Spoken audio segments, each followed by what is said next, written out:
فرمایا میری محبوب کی امت کے لوگوں، میں نے تمہارے لیے قرآن مقدس کے اندر ہدایت رکھ دی ہے، ادھر ادھر جانے کی ضرورت نہیں ہے۔ قرآن پڑھتے جاؤ، قرآن دیکھتے جاؤ، مضامین پڑھتے جاؤ، احکامات کی طرف نظر دوڑاتے جاؤ، جہاں جہاں سے منع کیا گیا ان کو پڑھتے جاؤ۔ قرآن مقدس کے اوپر عمل کر کے زندگی گزارنا تمہارا کام ہے۔ اللہ کا قرآن کہتا ہے میرے محبوب کی امت کے لوگوں، جڑے ویلے قرآن مقدس کی تلاوت ہوتی ہے، بندہ پڑھنے والا پڑھ رہا ہوتا ہے، سننے والے قرآن مقدس کی تلاوت سننے لگتے ہیں۔ فرمایا فرش زمین پر قرآن سننا تمہارا کام ہے، اور میرے بندو عرش بری سے رحمت برسانا محمد کے خدا کا کام ہے۔ اما بعد فاعوذ باللہ من الشیطان الرجیم،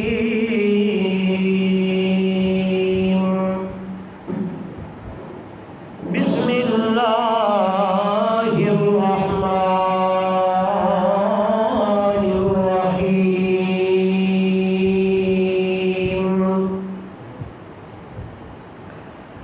وَقَضَىٰ رَبُّكَ أَلَّا تَعْبُدُوا إِلَّا إِيَّاهُ وَبِالْوَالِدَيْنِ إِحْسَانًا إِمَّا يَبْلُغَنَّ عِندَكَ الْكِبَرَ أَحَدُهُمَا أَوْ كِلَاهُمَا فَلَا تَقُل لَّهُمَا أُفٍّ وَلَا تَنْهَرْهُمَا وَقُل لَّهُمَا قَوْلًا كَرِيمًا۔ سبحان ربك رب العزة عما يصفون وسلام على المرسلين والحمد لله رب العالمين۔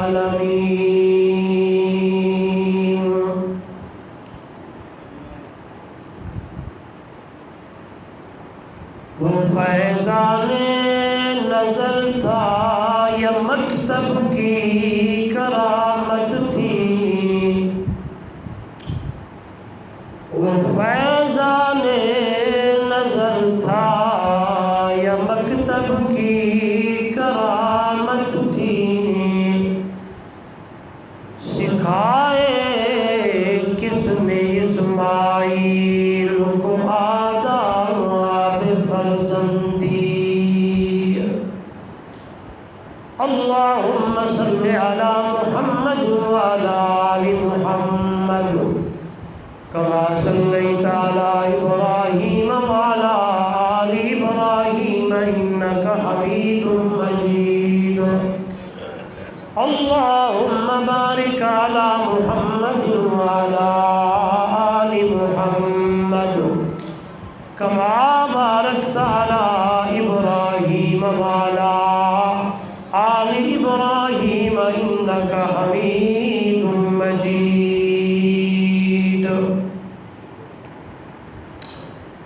معزز محترم مکرم سامعین، دوستو بزرگوں،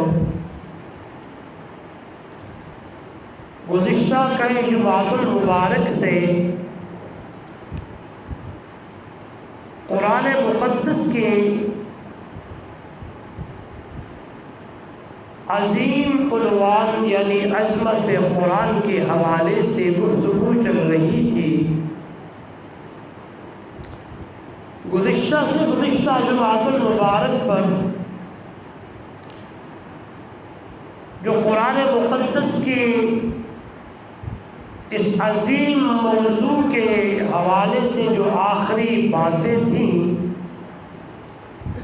میں نے عرض کیا تھا کہ قرآن مقدس امت محمدی علی صاحبہ الصلاۃ والسلام کے لیے ایک ضابطۂ حیات ہے۔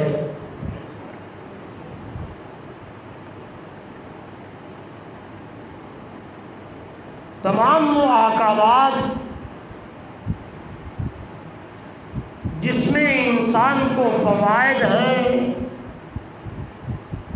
اللہ رب العزت نے قرآن مقدس میں بیان فرمائے۔ تمام وہ نہیات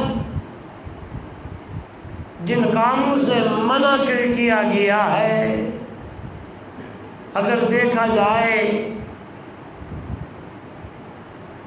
اگر غور کیا جائے، جو چیزیں کہی گئی ہیں کہ آپ نے یہ کام کرنے ہیں، اس میں انسان کے اتنے فوائد ہیں کہ دنیا میں دیکھیں تو میڈیکلی بھی اسے بہت بڑا فائدہ ملتا ہے کہ یہ کام آپ کے لیے ٹھیک ہے۔ اور جن کاموں سے منع کیا گیا ہے، اگر اس طرف بھی غور کیا جائے تو وہ بھی انسان کی میڈیکلی سسٹم کو دیکھا جائے تو ان چیزوں سے رک جانا انسان کے لیے فوائد ہے۔ مثال، قرآن نے منع کیا، لا تقربوا الزنا انہ کان فاحشہ وساء سبیلا، میرے بندو زنا کے قریب نہیں جانا، یہ بہت بڑا برا راہ ہے، برا راستہ ہے۔ تو آج میڈیکل نے بھی اسے کہہ دیا ہے کہ جو بندہ زنا کرتا ہے، ایڈز کی بیماریاں اور بہت بڑی بیماریاں انہی چیزوں سے ہوتی ہیں۔ قرآن نے منع کیا شراب نہیں پینی، میڈیکل نے بھی کہہ دیا کہ یہ غلط اور خراب چیز ہے، پینے سے انسان کے معدے اور جگر اور پتہ نہیں کیا کیا خراب ہو جاتا ہے۔ تو میں ایک مثال کے طور پہ میں نے عرض کی ہے کہ جو چیزیں اللہ نے قرآن مقدس میں حکم فرمائی ہے کہ یہ کام کرنے ہیں، اس کے لیے انسان کے بہت بڑے فوائد ہیں، اور جن کاموں میں قرآن مقدس میں کہا گیا کہ یہ کام نہیں کرنے، ان میں بھی انسان کی اپنی صحت کے لیے بہت بڑے فوائد ہیں۔ تو اس لیے عرض کیا تھا، قرآن مقدس ایک ضابطہ حیات ہے، زندگی کیسے گزارنی ہے، کس طرح گزارنی چاہیے، بہت بڑے مختلف انداز میں قرآن مقدس بیان کرتا ہے۔ اس لیے تو قرآن مقدس نے کہا، آواز آئی اور میری امت کے لوگوں، ان ھذا القرآن یہدی للتی ہی اقوم، ان ھذا القرآن یہدی للتی ہی اقوم وَيُبَشِّرُ الْمُؤْمِنِينَ الَّذِينَ يَعْمَلُونَ الصَّالِحَاتِ أَنَّ لَهُمْ أَجْرًا كَبِيرًا۔ 15واں پارہ ہے، اللہ کا قرآن ہے۔ فرمایا میری محبوب کی امت کے لوگوں، میں نے تمہارے لیے قرآن مقدس کے اندر ہدایت رکھ دی ہے، ادھر ادھر جانے کی ضرورت نہیں ہے۔ قرآن پڑھتے جاؤ، قرآن دیکھتے جاؤ، مضامین پڑھتے جاؤ، احکامات کی طرف نظر دوڑاتے جاؤ، جہاں جہاں سے منع کیا گیا ان کو پڑھتے جاؤ۔ قرآن مقدس کے اوپر عمل کر کے زندگی گزارنا تمہارا کام ہے۔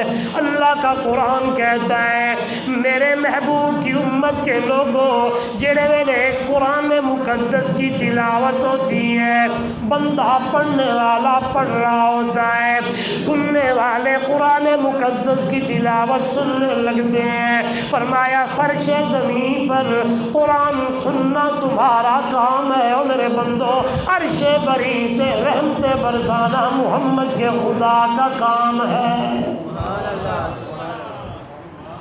آج ہمارے گھروں سے قرآن مقدس کی تلاوتیں بند ہو گئی ہیں، ختم ہو گئی ہیں۔ ورنہ صبح سویرے اماں اٹھتی قرآن پڑھتی، دوپہر ہوتی اماں قرآن پڑھتی، توجہ میری طرف آئے، شام ہوتی اماں قرآن پڑھتی، دن ہوتا اماں قرآن پڑھتی، بڑے بھی قرآن پڑھتے۔ جب قرآن پڑھتے تھے اور ان کے سامنے قرآن مقدس کی وہ آیتیں سامنے ہوتی تھی، وہ لوگ کوشش کیا کرتے تھے کہ قرآن مقدس کے اوپر عمل کر کے زندگی گزار دیں۔ قرآن نے کہا یا ایھا الذین آمنوا، او ایمان والے لوگوں، اتقوا اللہ حق تقاتہ ولا تموتن الا وانتم مسلمون۔ ایمان والے لوگوں، قدم قدم کے اوپر اللہ سے ڈرتے رہو۔ جو بھی قدم تم نے اٹھایا، ڈر ڈر کے قدم اٹھاؤ۔ ہاتھ میں کوئی چیز پکڑی ہے، اللہ سے ڈرو۔ بازار میں گئے ہو، اللہ سے ڈرو۔ ہاں، کہاں جہاں گئے ہو، جس دھرتی پر قدم رکھا ہے، اللہ سے ڈرو۔ مسجد میں آئے ہو، اللہ سے ڈرو۔ بازار میں گئے ہو، اللہ سے ڈرو۔ گھر میں گئے ہو، اللہ سے ڈرو۔ تجارت کرنے لگے ہو، اللہ سے ڈرو۔ زراعت کرنے لگے ہو، اللہ سے ڈرو۔ لین دین کرنے لگے ہو، اللہ سے ڈرو۔ معاملات میں اللہ سے ڈرو۔ ہر کام میں اللہ سے ڈرنا تمہارا کام ہے۔ قرآن مقدس کی آیت بتلاتی ہے، میرے نبی کی امت کے لوگوں، جیسے حق ہے اللہ سے ڈرنے کا، وَلَا تَمُوتُنَّ، کیا مانا؟ جب تمہاری زندگی خوف خدا کے مطابق گزری، اللہ سے ڈرتے ہوئے گزری، تقوی والی زندگی جب تم نے گزاری، وَلَا تَمُوتُنَّ إِلَّا وَأَنْتُمْ مُسْلِمُونَ، تمہارے اوپر اتنے تک موت نہ آئے جب تک کہ تم دنیا سے جانے لگو اور فرما برداری میں موت آ جائے۔ اسلام کی حالت پر الا وانتم، ہاں مگر تم، ولا تموتن، نہ مرو تم، نہ آئے تمہارے اوپر موت جب تک کہ الا وانتم مسلمون، مگر کہ تم ہو مسلمان، مگر کہ تم ہو فرما بردار، مگر کہ تمہارے دل کی اندر اللہ کا ڈر ہوئے، اللہ کا خوف ہوئے، دل کی اندر تقوی ہو، قدم قدم پہ ڈرتے ڈرتے زندگی تمہاری گزرنے لگی ہو۔ جب یہ تمہاری حالت ہوگی، یہ کنڈیشن ہوگی، تو پھر تمہیں ایسے نہیں بلکہ ایمان و اسلام کے اوپر موت آئے گی، تب موت آئے گی، اور ایسی موت آئے گی۔ آئیے میرے سامنے ایک واقعہ آیا، رمضان المبارک کا مہینہ ہے، توجہ کیجئے گا، افطاری کا وقت ہے، آذان کو چند منٹ باقی ہے، ایک بندہ گزر رہا ہے، ندی نالے کا مقام ہے، گزرتے ہوئے نظر پڑ گئی، پانی کے اندر ایک سیب چلتا ہوا آ رہا ہے، پانی سے، جیسے جس طرح کوئی چیز دیکھتے ہم نہر میں کوئی چیز جا رہی ہے، فلاں چیز جا رہی ہے، ایسے ندی تھی، چھوٹی سی نالا تھا، دیکھا ایک سیب آ رہا ہے، دل میں خیال آیا افطاری کے لیے بھی سامان کوئی نہیں ہے، کیوں نہ میں سیب اٹھاؤں، سیب اٹھا کر افطاری کے وقت میں اسی سیب سے افطاری کر لوں گا۔ جو ہی سیب اٹھایا، ادھر سے افطاری کا وقت ہوا، اذان آئی، منہ میں ڈالا، کھانے لگے، جب آدھا سیب کھایا دل میں خیال آیا یہ تو میں نے بغیر اجازت کے کھایا ہے، اجازت تو نہیں لی، دل میں خیال آیا۔ یہ ہوتا ہے تقویٰ، یہ ہوتا ہے اللہ کے قرآن پہ عمل۔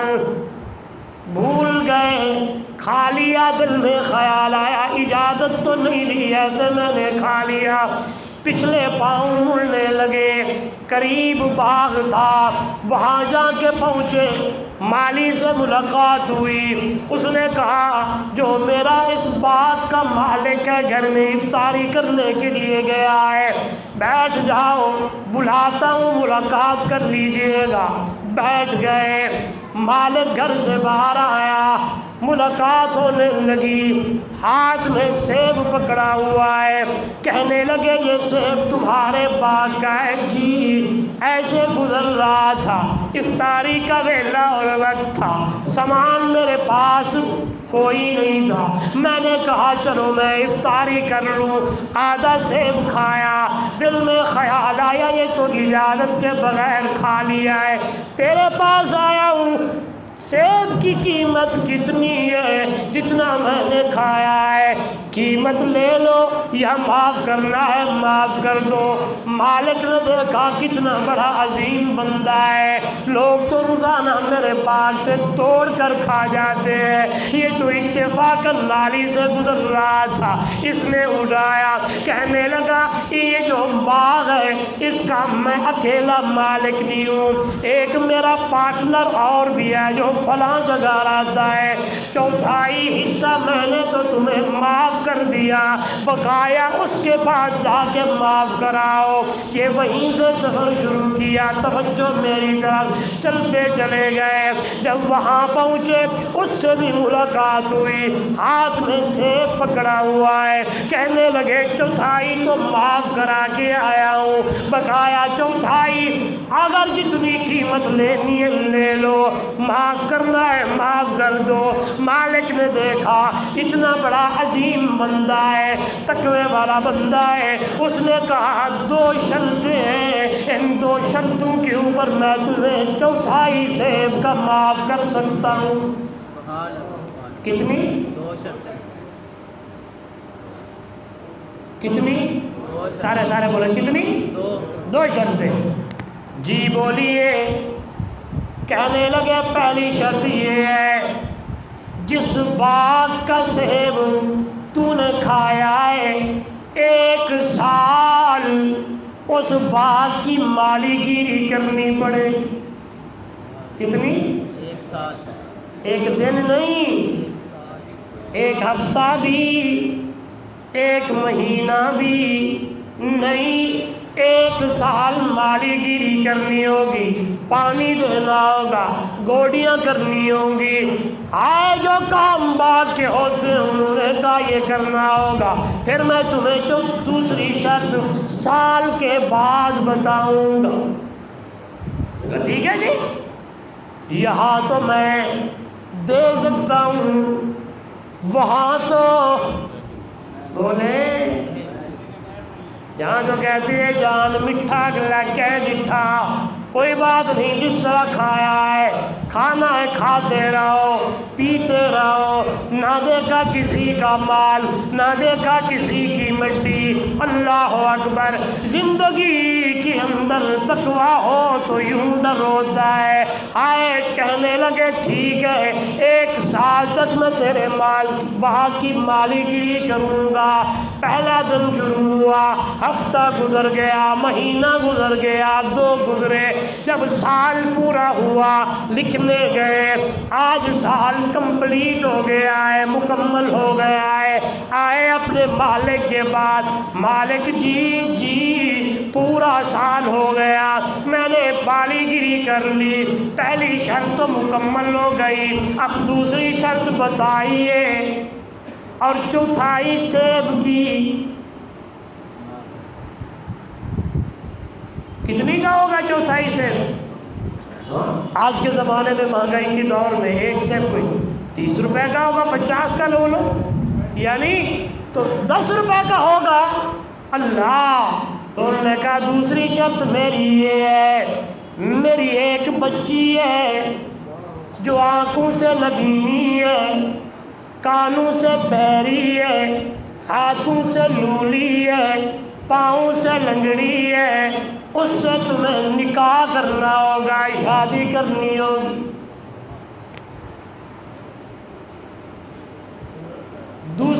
لمحے میں اس نے کہا قبول ہے۔ آخرت بڑی اوکھی ہے، رب نے پوچھ لیا بغیر اجازت کے کھایا ہے، معاف بھی نہیں کرایا۔ زندگی تو گزر جائے گی، زندگی میں تو ہم مسافر ہیں، آج ہیں کل نہیں ہے، آج کون گیا کل میری باری ہے۔ زندگی میں تو ہم سارے مسافر ہیں، یہ سفر پہ آئے ہیں، مک جائے گی، ختم ہو جائے گی۔ آئیے میرے نبی نے فرمایا میری امت کے لوگوں کون فی الدنیا کانک غریب او عابر سبیل،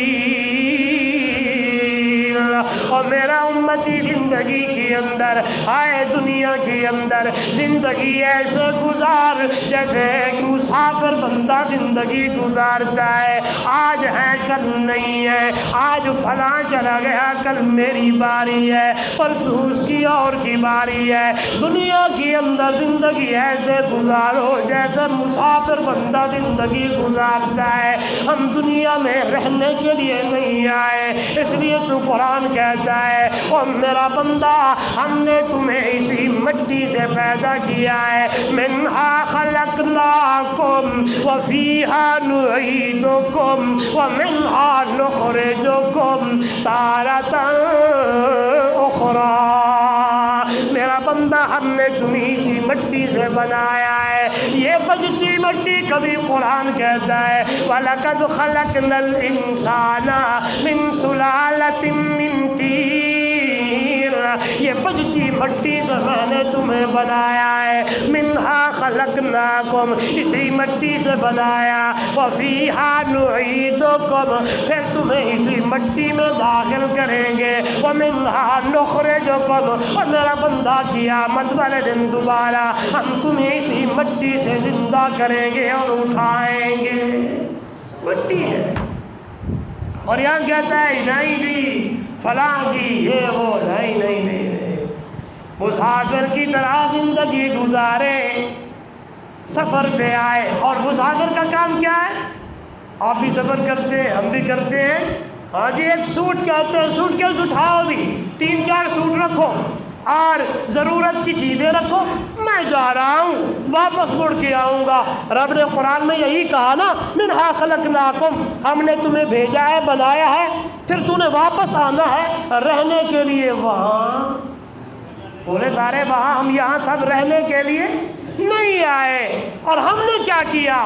چاہیے تھا دنیا ہماری ضرورت ہوتی، مقصد نہ ہوتی، ہم نے دنیا کو مقصد بنا لیا اور دین کو ضرورت بنا لیا۔ نہیں، دین محمدی میرے اور آپ کے لیے مقصد ہے کہ ہم دنیا میں قرآن و سنت کے مطابق زندگی گزار کے جائیں، اور دنیا تو ضرورت ہے، ہاں ضرورت کی چیز مل جائے، کام پورا ہو جائے، وقت گزر جائے، کل کو پھر دیکھی جائے گی۔ لیکن ہم الٹ چل پڑے ہیں، جب الٹ چلے ہیں تو اس کا خمیازہ بھی ہم سب بھگت، ورنہ توجہ اگر آپ کی، ورنہ وفد آیا بڑا شام کا تھا یا اپنا روم اور فارس کی طرف سے، انہوں نے کہا ہم پرائم منسٹر سے ملنا ہے، آپ کے وزیر اعظم سے، امیر المومنین سے۔ لوگوں نے کہا وہ دیکھیں مسجد نبوی میں ہوں گے یا فلاں وہ حجرہ ہے اس میں ہوں گے۔ گئے، دیکھا مسجد میں نہیں ہے، حجرے کی طرف جب آئے تو کیا دیکھا ہے کہ بندہ ہے، جسم پر میلا کچالا ایک چادر ہے، نیچے ایک اینٹ ہے، ریت پہ سویا ہوا ہے۔ مڑ کے واپس آئے، ہم نے کہا کہ وزیر اعظم سے ملاقات کرنی ہے، وہاں تو ایک فقیر سویا ہوا ہے۔ صحابہ کرام رضوان اللہ علیہم اجمعین قریب آئے، جب نظر پڑی تو وہ سیدنا امیر المومنین حضرت عمر رضی اللہ تعالیٰ عنہ سو رہے تھے، اور فرمایا یہی ہمارے امیر المومنین ہیں، یہی ہمارے امیر المومنین ہیں، وزیر اعظم ہیں۔ انہوں نے اسی طرح زندگی گزاری جس طرح اللہ کے محبوب صلی اللہ علیہ وسلم نے فرمایا کہ زندگی کیسے گزاری ہے، جس طرح ایک مسافر بندہ زندگی گزار۔ اس بندے نے کہا ٹھیک ہے مجھے رشتہ منظور ہے، کس طرح کی لڑکی ہے؟ آنکھوں سے نابینی ہے، کانوں سے بہری ہے، زبان سے گونگی ہے، ہاتھوں سے لولی ہے، پاؤں سے لنگڑی ہے۔ اس لڑکی اور بچی سے شادی کرنا ہوگی۔ اس بندے نے کہا مجھے منظور ہے، قبول ہے، مسافر ہوں، ایک دن گزر جائے گا۔ توجہ میری طرف، نماز کا وقت ہو گیا، مسجد میں مولوی صاحب آ گئے، گواہ مقرر ہو گئے، ایجاب و قبول ہو گیا، نکاح ہو گیا۔ آج پہلی رات ہے۔ توجہ میری طرف، جو ہی یہ بندہ اندر جاتا ہے کیا دیکھتا ہے؟ پلنگ کے اوپر یا چارپائی پہ ایک خوبصورت لڑکی بیٹھی ہے، آنکھیں بھی ٹھیک ہیں، کان بھی ٹھیک ہے، زبان بھی ٹھیک ہے، ہاتھ بھی ٹھیک ہے، پاؤں بھی ٹھیک ہے۔ دیکھتے ہی دیکھتے حیران ہو گئے، واپس مڑ کے آئے، وضو کرنے لگے، مصلی بچھانے لگے۔ ساری رات روتے گزر گئی۔ یا اللہ، ابھی اور نیا امتحان شروع ہو گیا ہے۔ مجھے تو بتایا گیا تھا تیری جو دلہن بیوی ہے، آنکھوں سے، کانوں سے، ہاتھوں سے، پاؤں سے، یہ تو حور بیٹھی ہے، یہ تو صحیح سلامت ہے، پتہ نہیں یار نیا امتحان کیا ہے۔ تہجد پڑھی گئی، اذان ہونے لگی، مسجد میں چلے گئے، وہاں صبح کی نماز ادا کی، سسر صاحب بھی آ گئے، اکٹھے نماز پڑھی ہے۔ نماز کے بعد جو بھی ذکر اذکار ہے کرتے رہے، جو ہی اٹھنے لگے سسر اور داماد کی ملاقات ہونے لگی۔ ہاں جو ہی ملے اکھاں وچوں اتھرونے دارو قطار رونے لگے۔ آپ نے مجھے کچھ کہا تھا، یہ تو معاملہ بھی کوئی الٹ ہے۔ سسر نے ہاتھ کو پکڑ لیا، اے اللہ کے بندے تو نے سمجھا نہیں کہ میں نے کیا کہا تھا، میرے کہنے کا مطلب کیا تھا؟ توجہ میری طرف میرے نوجوان بھائیوں، توجہ میری طرف میرے بزرگوں۔ اب سسر کی اور داماد کی گفتگو ہونے لگی۔ سسر کہنے لگے اصل میں بات یہ ہے، میں نے کہا تھا آنکھوں سے نابینی ہے، زبان سے گونگی ہے، کانوں سے بہری ہے، ہاتھوں سے لولی ہے، پاؤں سے لنگڑی ہے۔ ارے اٹھ فقیر، ارے اللہ والے، میں تمہیں بتاؤں کہ میں نے کیوں کہا آنکھوں سے نابینی ہے؟ آج تک کسی نامحرم کے اوپر اس کی نظر نہیں پڑی ہے۔ کانوں سے بہری ہے، آج تک کسی نامحرم کی آواز اس کے کان میں نہیں پڑی ہے۔ میں نے کہا زبان سے گونگی ہے، کبھی نامحرم سے اس کی گفتگو نہیں ہوئی ہے۔ میں نے کہا تھا ہاتھوں سے لولی ہے، آج تک کسی نامحرم کے اوپر ہاتھ نہیں گیا۔ میں نے کہا پاؤں سے لنگڑی ہے، ارے اللہ والے آج تک اپنے گھر کی چار دیواری سے باہر اس نے قدم بھی نہیں رکھا۔ میرے کہنے کا مقصد یہی تھا اللہ والے، اللہ اکبر۔ علماء نے لکھا ہے جب یہ میاں بیوی تھے، ان کی بطن سے، اس بچی کے بطن سے، پیٹ سے جو بچہ پیدا ہوا تھا اس کا نام پیر عبد القادر جیلانی تھا۔ کچھ سمجھ آیا؟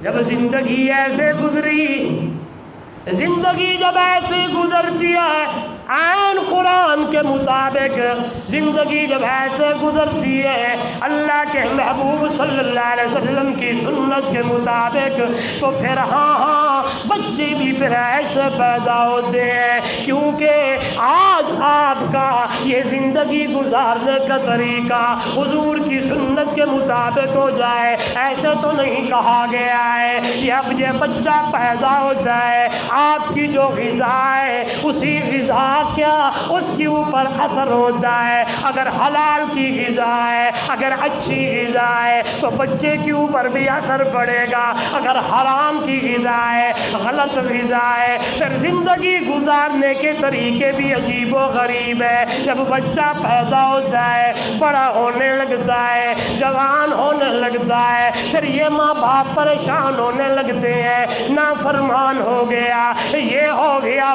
اس لیے تو کہا گیا جب غذا کھاؤ تو حلال کھاؤ، جب گھر میں لاؤ تو حلال لاؤ، جب گھر میں کوئی چیز لاؤ تو حلال لاؤ، جب کمائی کرو تو حلال کی کرو، جب کمائی کرو تو اچھی کرو، جب کمائی کرو تو حلال کیو، کیونکہ اس کا اثر آپ کی اولاد کے اوپر پڑے گا۔ ہائے ہائے، اس لیے تو صحابہ کی زندگی، اس لیے تو ان لوگوں کی زندگی عین سنت کے مطابق گزری ہے۔ آج ماں دودھ پلاتی ہے، گانا چلتا ہے، آج ماں دودھ پلاتی ہے، فلم چلتی ہے، آج ماں دودھ پلاتی ہے، ڈرامہ اور یہ ساری سیریل چل رہے ہوتے ہیں۔ پہلے زمانے میں ماں دودھ پلاتی اللہ کی لوریاں دیتی تھی، ماں دودھ پلاتی قرآن مقدس کی تلاوتیں کیا کرتی، ماں دودھ پلاتی اللہ اور ذکر اللہ کی لوریاں ہوتی۔ جب یہ حالت ہوتی تو بچے بھی ایسے پیدا ہوتے، کیونکہ اثر ہو جاتا تھا۔ اس لیے کسی نے کہا تھا رابعہ جی جتنے مرضی سجدے کرو، جتنے مرضی عبادتیں کرو، جتنے مرضی تلاوتیں کرو، عورت نبی نہیں بن سکتی، عورت بادشاہ وزیر و مشیر نہیں بن سکتی۔ قربان جاؤں کتنا پیارا جواب دیا تھا رابعہ بصریہ نے۔ رابعہ بصریہ کہنے لگی بات تو تمہاری ٹھیک ہے، عورت بادشاہ بن نہیں سکتی، لیکن عورت بادشاہ پیدا تو کر سکتی ہے۔ عورت فاطمہ ہے، توجہ کریں گے، عورت فاطمہ ہے، بچے حسن و حسین ہے، زور سے بولیں گے، جن کی تربیت میرے محبوب نے کی، جس نے حیا کا، ادھر دیکھیے گا یہ بہت بڑا جملہ ہے، بڑا عظیم جملہ ہے، جس نے حیا کے پیکر اپنے باپ امام الانبیاء صلی اللہ علیہ وسلم کی گود میں سیکھ کے آئی تھی۔ اس لیے اماں فاطمہ کا آخری ویلہ ہے، آخری ٹائم ہے۔ حضرت علی رضی اللہ تعالیٰ عنہ سے 3 وصیتیں کی، کتنی؟ شاید آپ کے لیے نئی بات ہو تو یہ غور کیجیے گا، 3 وصیتیں کی۔ پہلی وصیت علی جی میرے حسن و حسین کا خیال کرنا۔ آپ کے علم میں ہے بی بی فاطمہ الزہرا رضی اللہ تعالی عنہا کی وفات آپ صلی اللہ علیہ وسلم کی وفات کے کتنے دن بعد ہوئی؟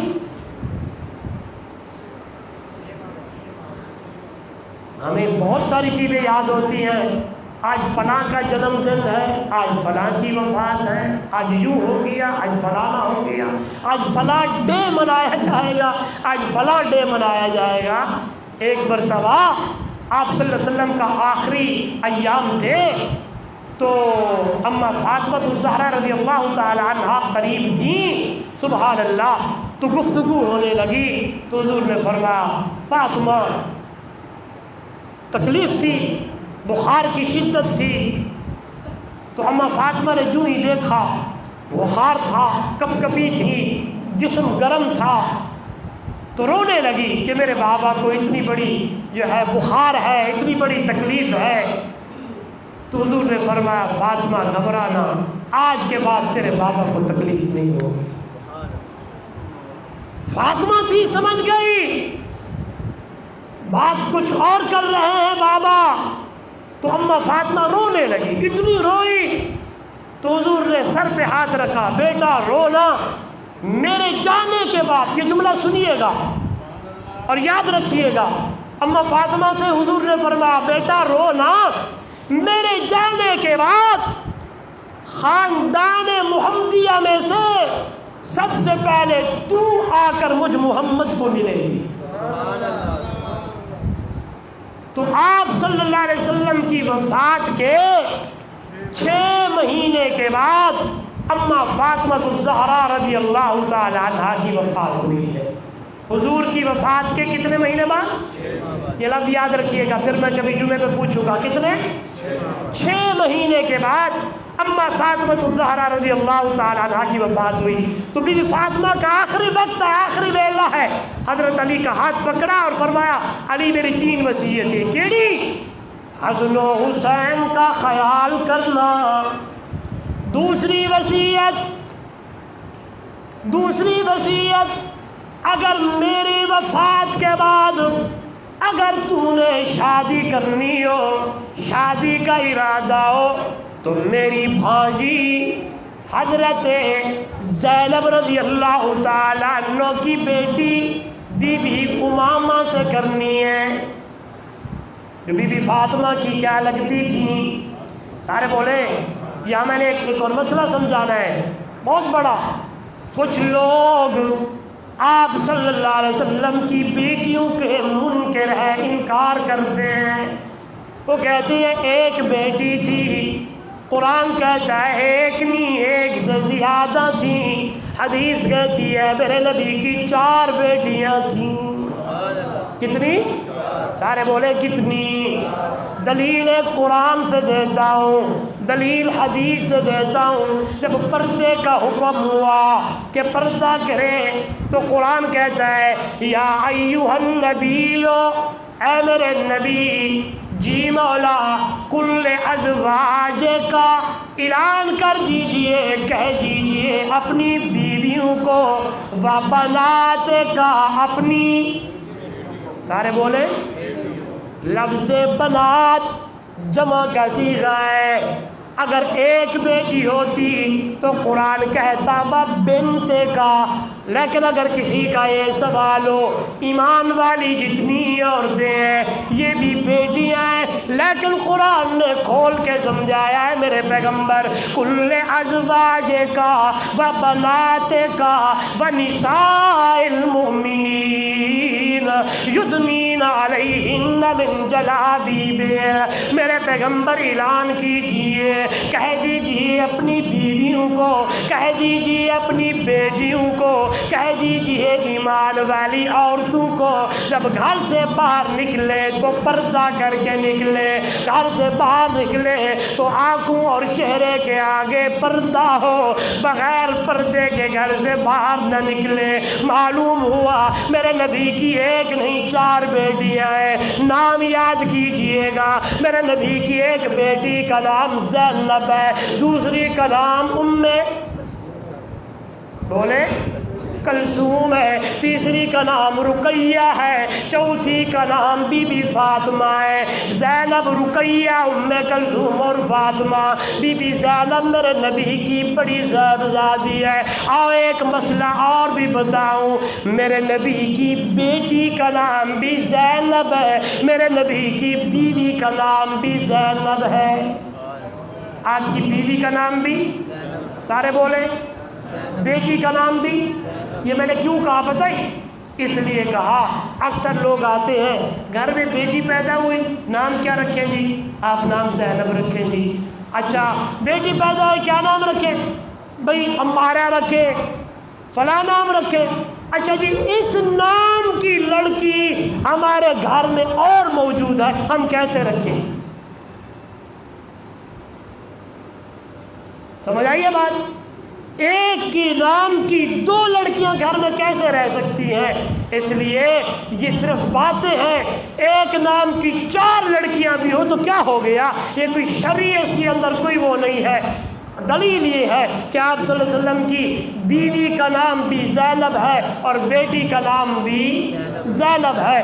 ایک گھر میں ماں کا نام زینب ہے، بیٹی کا نام بھی زینب ہے۔ ایک نام کی 2 ہو، 3 ہو، 4 ہو، شریعت میں اس کا کوئی وہ نہیں ہے، آپ رکھ سکتے ہیں۔ تو عرض کر رہا تھا حضرت بی بی فاطمہ نے دوسری وصیت حضرت علی سے کی، میرے جانے کے بعد شادی بی بی امامہ سے کرنی ہے جو بی بی زینب کی بیٹی ہے اور بی بی فاطمہ کی بھانجی ہے۔ کتنی ہو گئی؟ تیسری وصیت علی جی میرے جانے کے بعد میرا جنازہ رات کی تاریکی میں اٹھائیے گا، رات کی اندھیرے میں اٹھائیے گا، دن کے اجالے کے اندر نہیں۔ میں نہیں چاہتی کہ فاطمہ کے جنازے کے اوپر بھی غیر محرم کی نظر پڑ جائے۔ اور آج ہم اپنے گھروں کو دیکھیں، اگر حب ہے قرآن سے، محبت ہے حدیث سے، محبت ہے صحابہ سے، محبت ہے اہل بیت سے، تو فالو کرنا پڑے گا بی بی فاطمہ کی سیرت کو۔ ابھی سے شروع کریں۔ ہاں ہم حیران ہوتے ہیں، محرم کے دن قریب ہے، ہر آئے دن عورتیں گھر سے باہر نکل رہی ہیں، پتہ نہیں کیا کچھ ہو رہا ہے۔ اماں فاطمہ نے تو کہا تھا ہاں میرا جنازہ رات کی تاریکی میں اٹھائیے گا، دن کے اجالے میں نہیں، کہ فاطمہ کے جنازے پہ غیر محرم کی نظر نہ پڑ جائے۔ اماں فاطمہ کی سیرت تو یہ بتاتی ہے، قرآن تو یہ کہتا ہے، حدیث تو یہ کہتی ہے، ہم صرف اوپر کے نام کے ماننے والے ہیں، ایسے کبھی حالات نہیں بدلنے والے جب تک کہ میری اور آپ کی زندگی قرآن و سنت کے مطابق نہ گزرے۔ خدا کی قسم قرآن کے مطابق، میرے نبی کے فرمان کے مطابق، صحابہ کی زندگی کے مطابق، اہل بیت کی سنت اور زندگی کے مطابق ہم زندگی گزارنا شروع کر دیں تو پھر یہ بات ہوگی۔ ماں نے کہا بیٹی سے دودھ میں پانی ڈالو، بیٹی کہنے لگی اماں نہیں ڈالوں گی۔ کیوں نہیں ڈالتی؟ بیٹی نے کہا اماں تجھے پتہ نہیں کہ عمر کا زمانہ ہے۔ ماں نے کہا بیٹی کیا عمر دیکھ رہا ہے؟ جن کی زندگی قرآن والی تھی، تقوی والی تھی، اللہ کا ڈر دل کے اندر موجود تھا، تو بیٹی کہنے لگی تھی ماں تمہیں پتہ نہیں عمر کا زمانہ ہے۔ ماں نے کہا عمر کہاں دیکھ رہا ہے؟ تقوی والی بچی کہتی اماں عمر نہیں دیکھ رہا، عمر کا خدا تو دیکھ رہا ہے۔ اسی کو کہتے ہیں یا ایھا الذین آمنوا اتقوا اللہ، بولے حق تقاتہ، جیسے حق ہے اللہ سے ڈرنے کا، میں سمیت آپ سمیت سب مل کر جب یہ قدم اٹھائے نا تو دیکھیں ہائے اس قدم پہ گناہ ملے گا یا نیکی ملے گی؟ چلے ہیں آنکھ کو استعمال کیا، ہاں اللہ کا ڈر دل میں ہو، باہر نکلے اللہ کا ڈر دل میں ہو، لین دین کرتے ہیں اللہ کا ڈر دل میں ہو، تجارت کرتے ہیں، ہاں تجارت کی بات آ گئی۔ ایک چیز ہے ابھی اسٹارٹ کیا ہوا ہے لوگوں نے، حق بات ہے کہوں گا، دن قیامت بھی اللہ پوچھے تو میں کیا جواب دوں گا۔ ہاں بھی اسٹارٹ کیا ہوا ہے، تھوڑا قیمت کم تھی اور لے لیا، بند کر دیا، سٹاک کر دیا، مہنگائی کے طوفان آئے ہیں، بس اس حساب سے لوگ خرید و فروخت کر رہے ہیں۔ دن قیامت میں رب کے حضور پیش ہونا پڑے گا، جواب دینا پڑے گا غریب غربا کے ساتھ اور اللہ کی مخلوق کے ساتھ کیا کر کے آئے تھے۔ جب یہ اللہ کا ڈر دل میں ہوگا تو جائز منافع تاجر لے گا، زیادہ نہیں کہ ایک چیز کی قیمت 10 روپے ہے، اس کو مٹا مٹو کے اپنی طرف سے قلم لگا کے 110 لگا دیا، 50-40 لگا دیا۔ لوگ کہتے ہیں کیا کریں بھائی یہی قیمت نہیں آ گئی ہے۔ یاد رکھنا ایک قیمت پہلے سے چیز کم قیمت میں لائے ہو، بعد میں اسی چیز کا ریٹ بڑھ گیا ہے، جو آپ نے سٹاک کم قیمت میں لیا ہوا ہے اس کی فروخت کم قیمت میں کرنی پڑے گی، نئی قیمت میں نہیں۔ نئی چیز جو آپ نے لی ہے اس کی قیمت علیحدہ ہے، پرانی چیز کی قیمت علیحدہ ہے۔ اگر اس کو اس میں شامل کیا گیا دن قیامت میں پیش ہونا پڑے گا، جواب دینا پڑے گا۔ اس کو کہتے ہیں یا ایھا الذین آمنوا اتقوا اللہ، بولے حق تقاتہ، اللہ سے ڈرو جیسے حق ہے اللہ سے ڈرنے کا۔ اللہ سے دعا ہے اللہ ہم سب کو تقوی والی زندگی گزارنے کی توفیق دے۔ آخر دعوانا الحمدللہ۔